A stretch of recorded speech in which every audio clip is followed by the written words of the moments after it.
Hello everyone, and welcome back to the channel. My name is Ken. I am also known as the Phoenix, and we are living in the middle of a transition period. I've discussed recently a lot about adversity, although my examples I don't think were too great. On my own I discussed a bad haircut, and there's a lot more going on in the world. I've discussed accountability. I've also talked about money to a great extent, mainly that money itself is not the root of all evil, but the love of money is the root of all evil. And I've talked about the billionaires and how they are utilizing that to, I think, they're extracting every drop of profit out of something to maximize their portfolio, even though it's damaging to everyone and everything around their operation.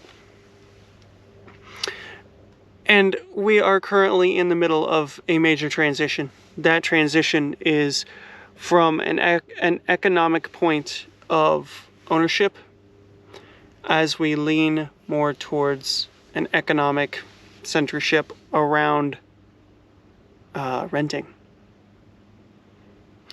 And this is something that is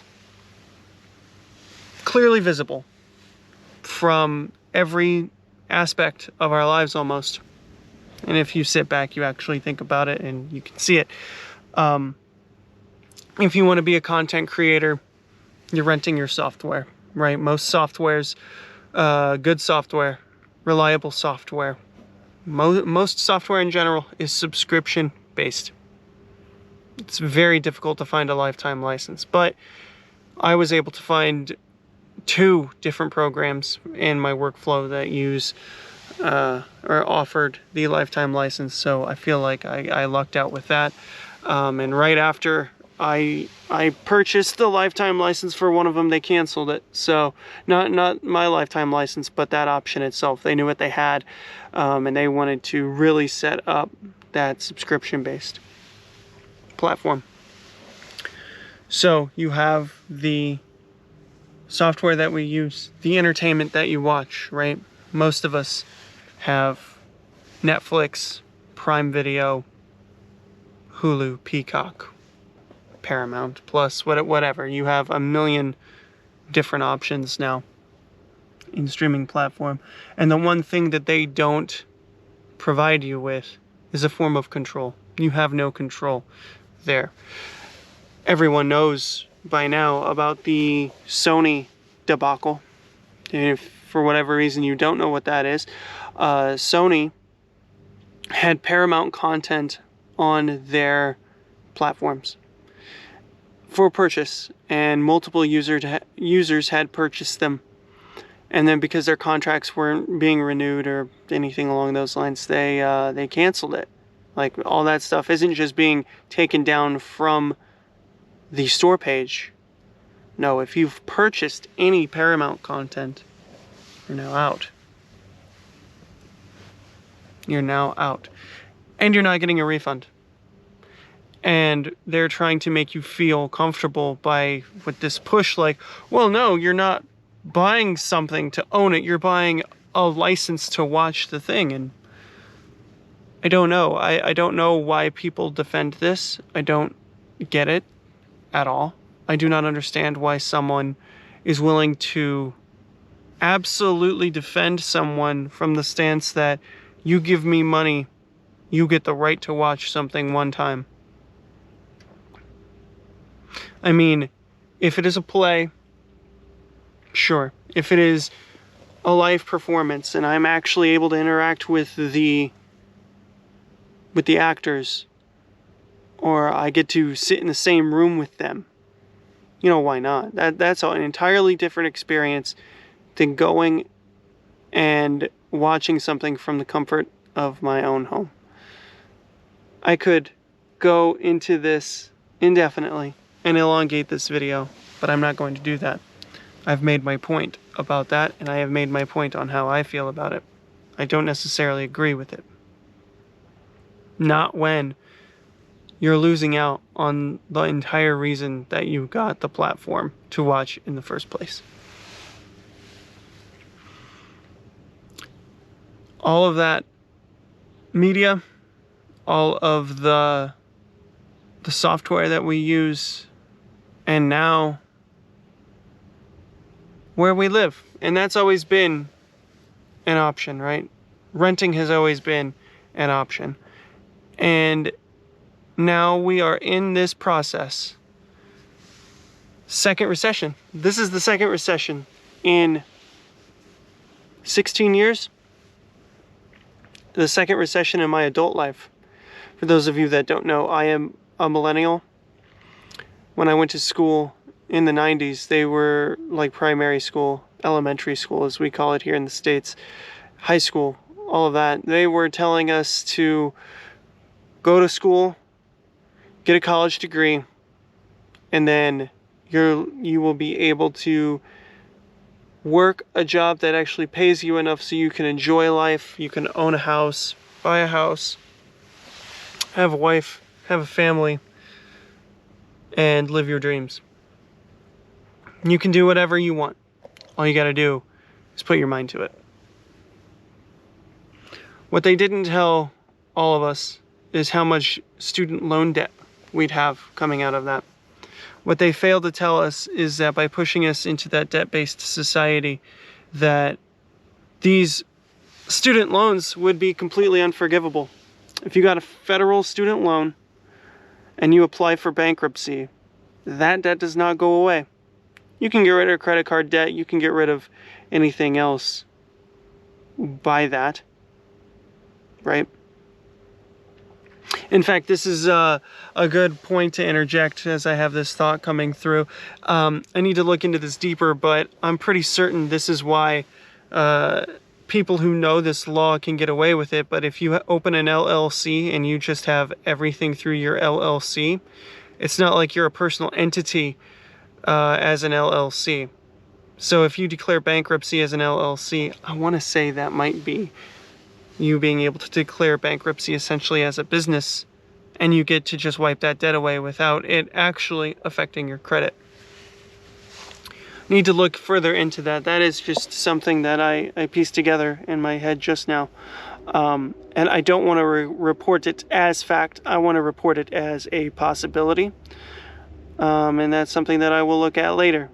And will update you on in a future video, because it just literally came to me as I was thinking that. Because LLCs operate differently. It's not necessarily you as an individual. It's like your business representation or something along those lines. But I'm straying off topic as I often do. And you know, we're in this recession, right? The second recession. The difference here, though, is that billionaires are buying up all the houses. In 2021, when the housing market popped off, you know, all the years in between then and now, where we're at now, where it's finally starting to cool off just the slightest, you had the rise of Airbnb. Airbnb, you saw the lucrative financial gain just waiting for short-term rentals. And you know, the amount that you can get for a short-term rental compared to traditional renting agreement is insane. So you have these billionaires that saw the potential for all these houses in these nicer areas, and they started just snapping them up. All the stories that you heard about houses being bought for cash, normal people aren't doing that. Normal people do not have the foresight to do that. It's a very rare thing. It's a very small percentage. Now, if you listen to Dave Ramsey, of course, that's what they preach, right? The 100% down payment. Toil, blood, sweat, tears, you know, you sacrifice so much until you can buy that house. 100% down payment. But depending on where you live, that's not necessarily a possibility. It's not. I live between DC and Baltimore. That is one of the most expensive areas to live in. So while in a previous video of mine, a very recent one, I could say that, you know, I did make a lot. I also can't afford what I make. Like, it's not equivalent, right?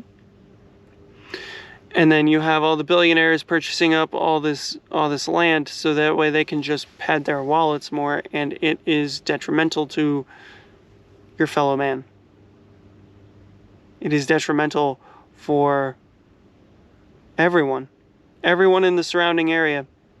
You hear all these stories how people hate living next to Airbnb. They hate the constant turnaround. You never know who's going to be in that house. You don't know how trustworthy they are. If they're throwing a party, if they're going to be loud, if they're going to respect the neighborhood in itself.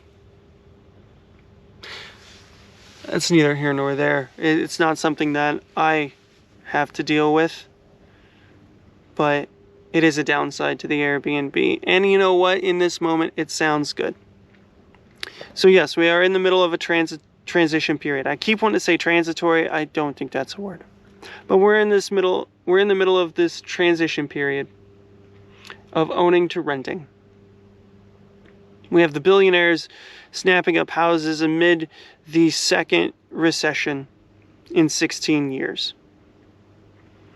You have the cost of college education going through the roof. You have 2 generations of people stuck in an unending mountain of student loan debt.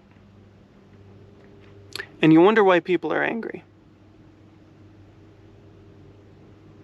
We were sold a lie. And ultimately, you have to think to yourself, this is what I tell myself to cope. I have to ask myself if owning a home would fix all my problems. I think about all the things that I could do with my dream house. And then you have to think about, do I have what I need? I have all that I need. I have a roof over my head. I have food. I have my cats and my wife. And we are happy together. And overall, we are very blessed to live the life that we do. Technically, I am thankful for every single day that I experience here, strictly because I feel like I got lucky.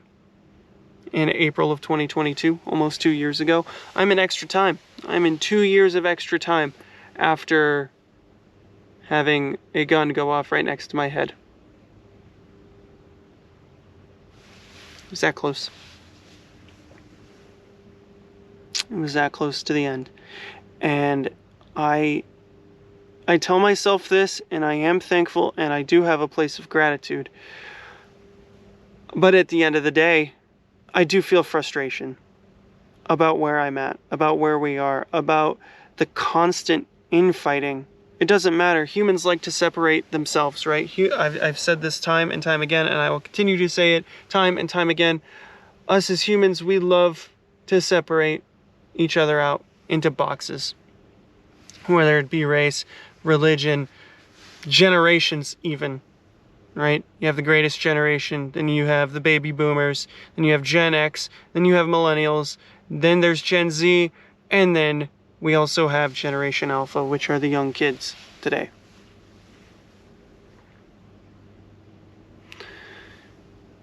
Baby boomers and Gen X will tell you that millennials and anyone after them don't want to work. They are lazy. Now, I'm here to tell you that they didn't have crippling student loan debt. That, not generally, not like it is now. They were not pushed headline and sinker into this. Also, you have to consider the fact that everything has gone up in cost, but wages have not. Wages have hardly gone up at all. That is why people are screaming that they want the minimum wage to go up. And I do understand that. I do understand that there are, on the opposite side of things, I do understand that there are options. Everywhere you look, there's a certificate you can get. There's something that you can apply your time to better your life. You can exchange your time and invest that time into yourself and better your life. But at the end of the day, you know, you see TikToks of people, I'm sure you've seen this one, where the woman is out front of a lakefront property. It was her parents' house and they both were teachers, both making, I guess, $50,000 a year. However much they made back then. And they didn't have any side hustles. They didn't have to spend every day, every hour of every day working. Because that's where we're at with a lot of people. A lot of people go to their day job and then they push their side hustles. And it's like they have this hustle culture in mind, right? If you're not hustling, you're not trying.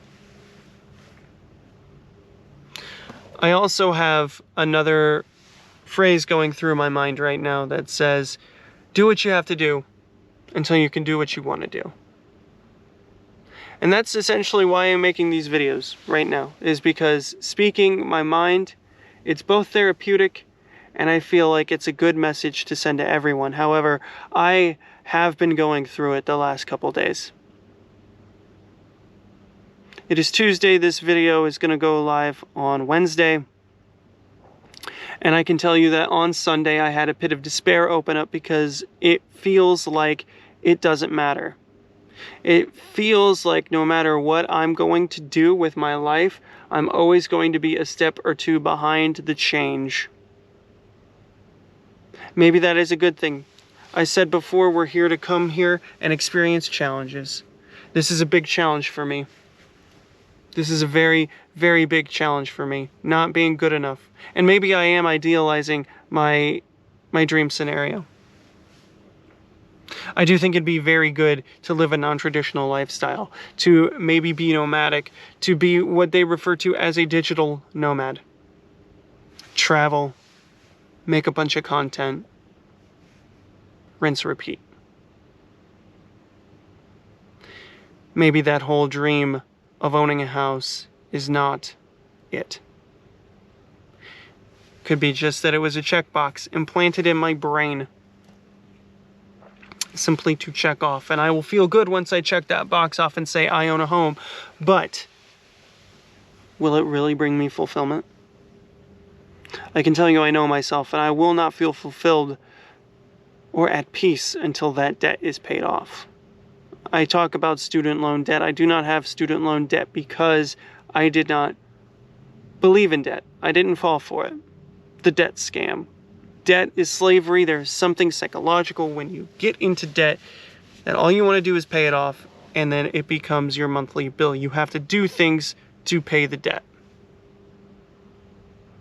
Now, granted, you do go into that willingly, and you have to take ownership and accountability of that. I was not comfortable with it. People told me I was dumb for not doing it, and now here I am, in my mid-30s, without any student loan debt. I am debt-free.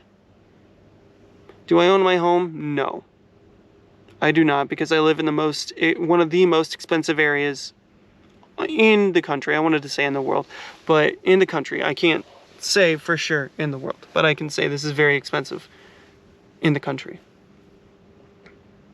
I could go an hour or two elsewhere and it would be affordable, but there are other factors at play, ones that I'm not going to share here. But basically, I need to let you know that I am locked here, essentially, where I'm at. Now, that is bringing me to another thing. We've been told since we were kids to live a certain way and this will bring us happiness. But who taught us that? The schools. The schools taught us this. Our parents taught us this because they learned it from school. And this is just the way things go. And this is how you become happy.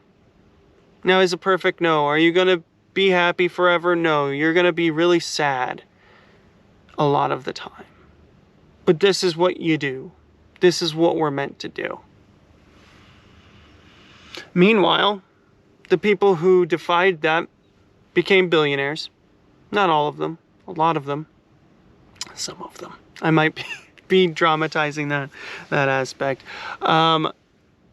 And those people then suddenly were able to buy up everything. And we're just living in their world now. Just paying rent. Just paying rent.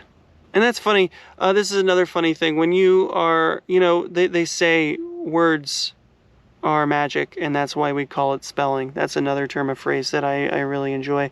And this is just really funny little side note. When you live at home with your folks, you live with your parents, and then when you move out and you can't afford to buy your own place, you pay rent. Parent, pay rent. It's just interesting the way things work out. And they make the rules, right? The landlords, they make the rules. You have to follow a certain code, conduct yourself a certain way. You can't do everything that you want with that apartment or that house that you're renting. So technically, they're like the parents. It's just very, very interesting side tangent. But no, I had that pit of despair open up this weekend, and it was really rough. I was in a really rough way, and I've said it before and I'll say it again. Spiritual awakenings are not all sunshine and rainbows. It's not all hunky-dories. It's about healing, and to heal you have to pull back the layers. I have to come to terms with this. That is ultimately where I'm at. I'm trying to move forward and move beyond this, and I've known for the longest time that a non-traditional lifestyle is essentially for me. I don't like a lot of stagnant things, static. I usually like to keep moving. I like to experience things until I'm no longer getting joy from them, and then I move to the next thing. And maybe this is the other thing. On the flip side of that, maybe I need to experience the negative side of things to fully appreciate them. Maybe I need to stay long term. And I've done that. With my wife, I've definitely done that. Where I live, I would say I've lived in this area and worked at this job for longer than I've lived and worked in most places. So I'm definitely experiencing the other side of that. But it's really frustrating to see where we're headed and know that I'm in this transition period, and I'm just that late. I'm just that late. The one thing about the future is that I get a say in what happens to me. I'm not in control of everything, but I can guide the boat. I am accountable enough to know that I make the final decision. I can't control what happens to me, but I can control how I react. That is something that I say constantly, and I will say over and over again. So yes, I was in that pit of despair. I tried my breathing. I tried grounding myself and hacking my brain, and it was such a deep pain that I found myself in that it did not seem feasible. So I resorted to going to previous negative coping mechanisms. I got really drunk. I got really drunk. And sometimes you just need a day. Sometimes you need a day. There are two sides to every single coin. There is always going to be the yin to the yang, the light to the dark. And our job is to find balance and to actually process the emotions we have. So Sunday night I got really drunk, and yesterday I sat with my emotions and I tried to filter them out. And I am at a point now where I've talked about this before, and I've been at this point for a while. I'm at this point now where I need to let go. If I have everything that I already need, then I don't need anything else. And when I look at how renting is, yes, it is expensive. However, I don't have to have any maintenance fees. I don't have to drop suddenly a ton of money into into something if it breaks. I just put in a maintenance ticket, maintenance fixes it, no harm, no foul. And that's if you have a good property management company or a good landlord. I know I've known plenty of people that have had bad landlords that do not fix things when they are reported. Luckily, I've never been in that situation before. And it would be one of those things where I feel like I would have to negotiate constantly with that person. But I am way off topic here. And how do I want to wrap up? I really want to wrap this video up because I'm on my lunch break and I am hungry.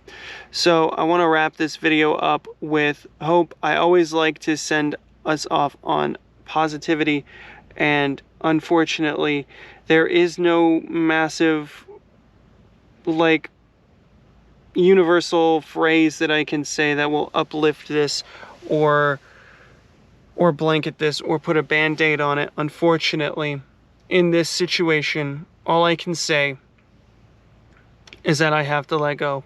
I have to find a way to deal with it. I have to figure out a positive way of framing it in my mind.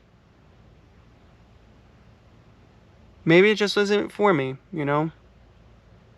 I have to ask myself those situations, or those questions. I have to ask myself that. Is it for me? I don't know. And that's the beauty of it. Because I ultimately will decide. I will decide how I feel. I will decide how I respond. I will decide where I go from here. And we all have that. And there is no right or wrong. There is only happiness and sadness, positive and negative. You have to accept what you have to accept to be able to move on. And right now, I have to accept that while I was raised traditionally, I have been untraditional for the entirety of my life. And, you know, I haven't listened to most people until now. I did feel an emotional way when I got this job because I felt like finally I can buy a house. And then everything went bonkers. So, yeah. I just have to let go. I have to continue accepting what I can accept and just find the stuff that I love, because while we're here, we are going to go through it. And while I say we are on the best timeline, which we are, I need you all to understand that we're going to have to batten down the hatches here soon, because it's going to get worse before it gets better. And it's up to us to keep our vibrations as high as possible.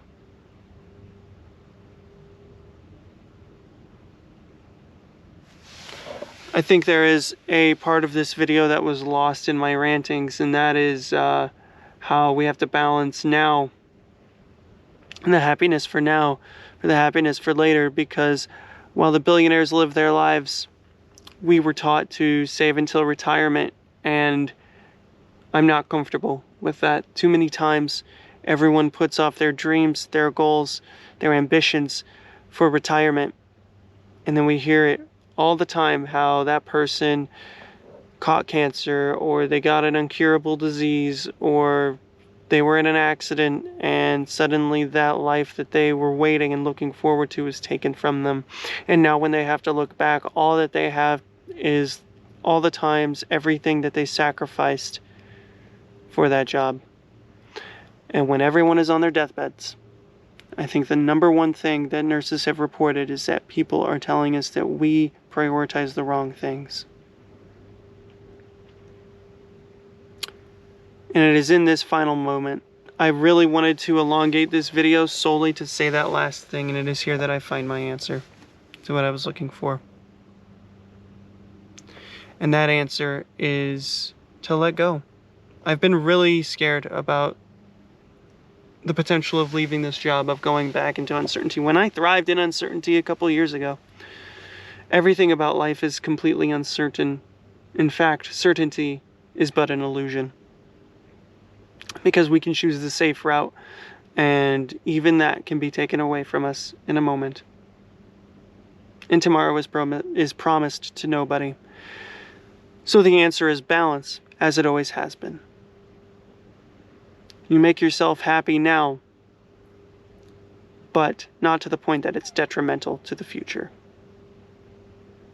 And with that said, everyone, my name is Ken. I'm also known as the Phoenix. Like and subscribe if anything that I have said has resonated with you today, and I will see you next time.